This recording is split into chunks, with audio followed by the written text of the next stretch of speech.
You've done everything right, but your students still don't finish the course. Why?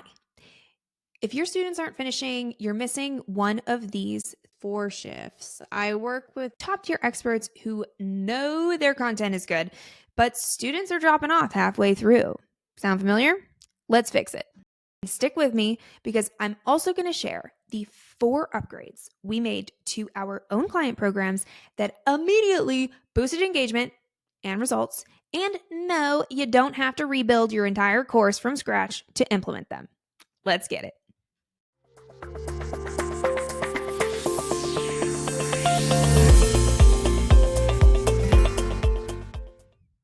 All right, here's the effing premise about your students.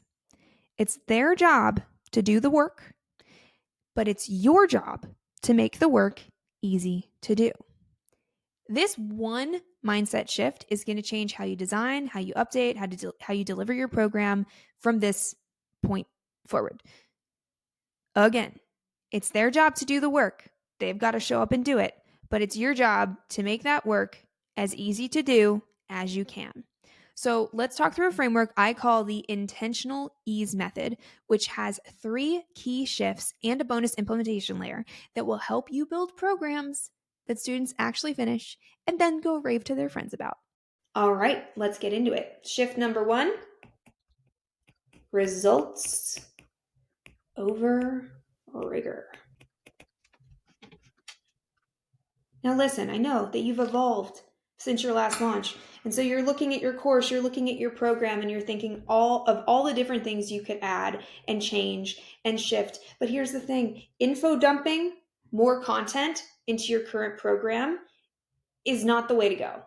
Giving more hours of content to your people is not going to help them over the finish line. So rather than just adding a bunch of stuff, the better strategy is to aim to make your content even more effective. You want some things that feel achievable, yet exciting. So instead, think about the content that you already have. How can you make it more achievable? How can you make it more exciting? Now, here's the thing. You don't have to re-record everything. You just pick the section or sections that feel like the most priority for your program and what you're seeing come through in your student successes. Now, here's your action tip for this section. Audit your longest module and ask yourself, in this module, what's the one thing my students need to do in order to gain momentum and see results? Then strip away the rest. And if it's overwhelming, then simplify. Again, you're not re-recording everything. You're just thinking, okay, what are the places where I need to shift to get my students better results, and go and update that. Moving on to number 2. Make the first win fast. Don't make your students go through 6, 10, however many different modules, lessons, in order to feel like they had a win, in order for them to feel successful. You want them to feel that first win as soon into the program as possible, maybe even before they log in. So your action step here is to ask yourself, what's one exercise, one breakthrough that you can present within the first 10 minutes, and front load that. As an example, on the agency side of our business, the first thing the clients do after enrolling is to receive a welcome gift form and complete it. Now listen, it's a quick 3-minute little task, but it immediately helps them feel like they get this just wave of, I'm right where I need to be. I need people who are going to do the work for me and yet also take care of me and hold my hand along the way with high touch, bespoke personalization. I cannot tell you how many compliments I get about our onboarding, and I'm pretty sure it's just this one little thing, which is I gave them a quick win fast and early. And you can do the same thing. Consider what that is for your program. Moving to shift number 3. Design for progress, not perfection. And here, I mean, design your program so that your students can feel progress and achieve progress, not feel like they have to be perfect. See, when students feel progress, they keep going. And even when they hit lows, in their journey, it's still higher than their previous high. That is where the growth is. So it's not about dumping all of your information into a program. Designing for progress means that you have steps along the journey that they know, that they can look forward and see coming. And when you're in these moments of, okay, we know it, when they get to step 3, they're going to struggle and they're going to hit this low right there. We know, oh my gosh, they're going to hit this low right here. You let them know about that, like over here. So they're not confused or frustrated or feeling like they're a failure or things aren't perfect when they hit that low. Now, there are 2 ways to do action steps inside of program that lead to progress. Okay, the first way is the most common, which is action steps in every lesson. So at the end of the 5, 10, maybe 12-minute video, you're telling them to go off and do something. You're like, okay, now go do this. The other way is to do action steps with every module. That's the idea. If you have 3 or 4 videos in a series, and then you send them off to do some kind of cumulative assignment or homework. These work really well if you're doing a certification program, weekly cohort-based program. It's like we're building into one cumulative assignment.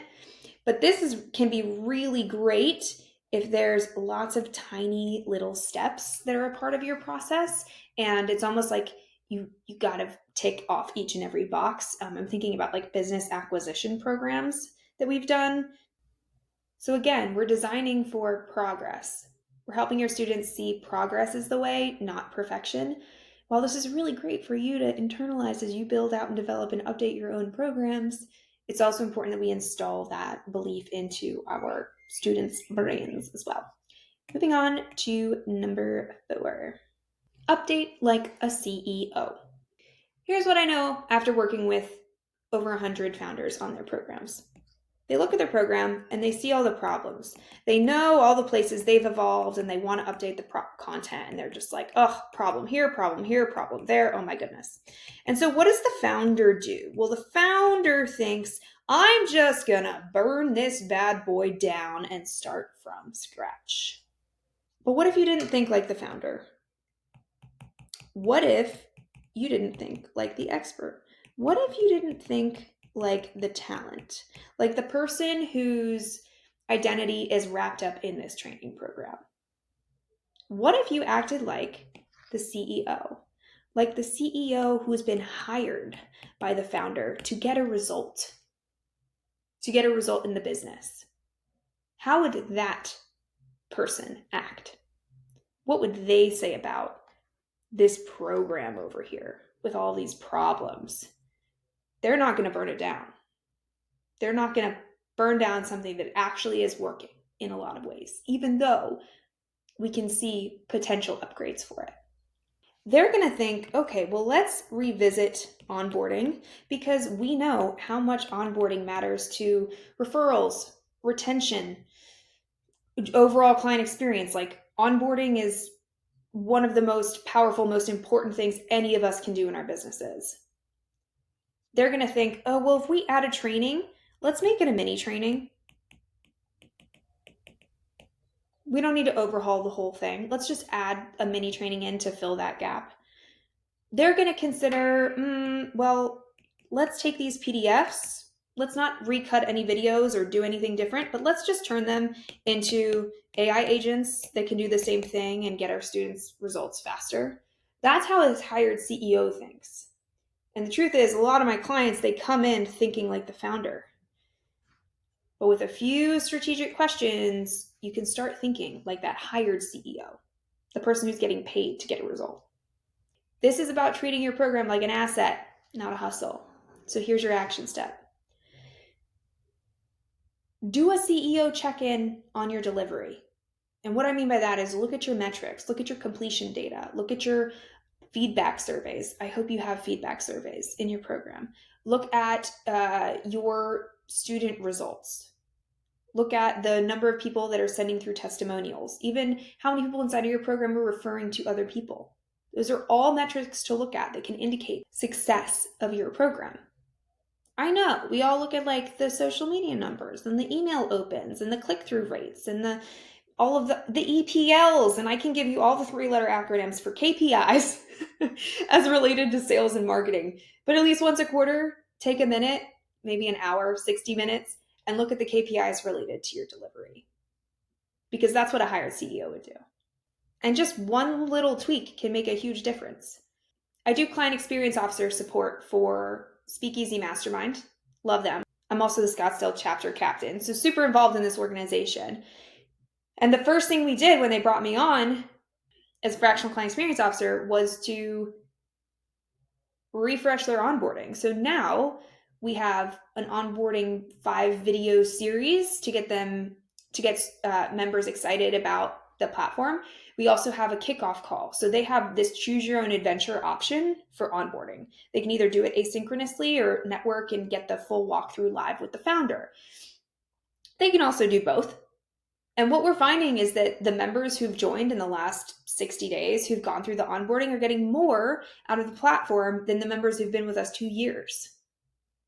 That's the power that onboarding can have. And the only reason we focused on that is because I update thinking like a hired CEO, and I'm working with one of the best CEOs in the business who thinks this way.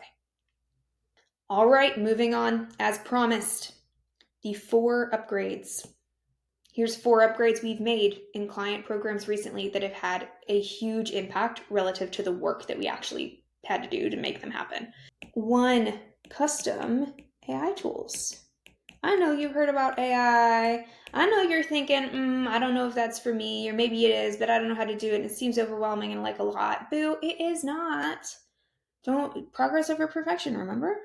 Now, this can look a lot of ways, okay? This can look like custom GPTs or custom agents that help your students execute a lot faster. It can be personalized checklists. It can be GPT-driven coaching bots like knowledge bases with a coaching element to it. It can be a whole lot of things. The goal here is to personalize through automation and help students implement faster. So I guess there's really 2 goals.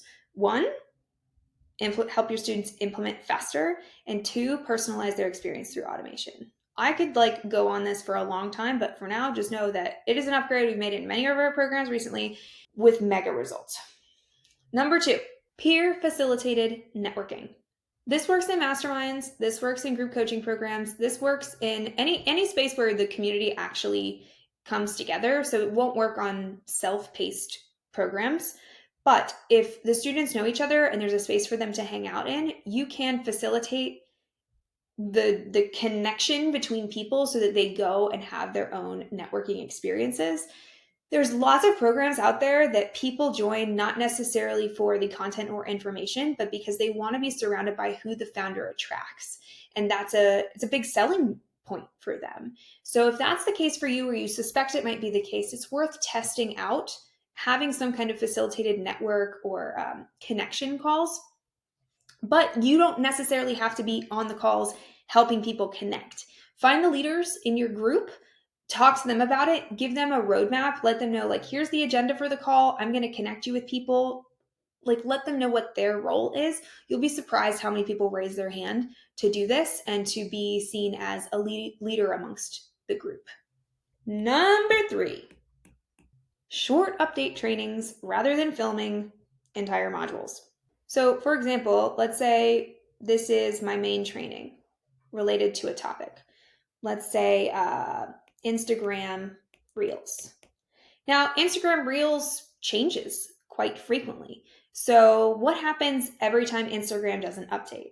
Are you going to go and recut this entire video?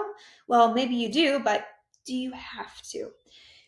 So what we've started doing is we've been adding smaller, minor update videos. So rather than having it updating this first video, in the portal, we have video 1, and then we have June 2025 update video, July 2025 update video. Usually it depends on the topic for how often you go back and update this main training video, but I've found that usually you can go at least a quarter, even if you have something that changes a lot, like social media. But let's say like a feature drops and it's really important that they know about, you can just slip in an extra mini training video as the update. And then once the quarter's up and you're like, okay, time to go recut this, you have all your content ready to go. You're just encapsulating it into one video. And number 4, you've already heard me talk about it, revamped onboarding. Think shifting the welcome video, adding a fast start guide, creating community shout outs, and as much as you can, do this with automation. The Circle platform is my favorite in the game for this, especially if you're working with any kind of community where you want your students to be able to interact with one another. They have workflows that I haven't seen on any other platform. Doesn't mean those other platforms don't exist. I've just built on dozens and haven't seen them. So just a little pro tip there, but whatever revamped onboarding looks like for you, remember progress over perfection. Make little tweaks over time. I've been leading the Done For You service for years now, and we just went through an onboarding revamp. So it's usually something we come back to and do at least a 50% update on once every year and a half. So don't feel like you need to revamp the whole thing. Just make sure that you are continually updating as you learn new information. Now, these 4 things, they're tweaks, but they're not just tweaks. They're also momentum builders. Small things you can do within 2 weeks, less than that, within a week, and create even more momentum for your students in your programs. And here's the thing. This is probably the most important thing I'm going to say, which I don't know why it's at the end of this video, but that's just where it fell, is once you've done the work to simplify your program as much as you can and upgrade it so it's the best student experience you can imagine, now it's time to let go. Because what you just did is you just built a bridge. You built a bridge and you're over here on the other side of the bridge. You're looking super cute. You got some cute hair. You're smiling. Woohoo! And your students, they're over here. And they're going to walk across that bridge, right? That bridge that you built for them. But if they stop here, you can't go back and pick them up and carry them here. That's not how it works. Even if you did, that result wouldn't stick. I get it. You care deeply. You want to go and pick them up and carry them across. But you can't. And their success is not your proof of worth. Not because you don't care, but because this structure that you built supports them without draining you. Your job is to create the container. Their job is to step into that. That means building boundaries and designing for autonomy. And if you've really put your best foot forward and designed the best program, detaching is really easy. It's just letting go. So ask yourself, what do you make it mean about you when a student doesn't finish? That awareness shifts how you build.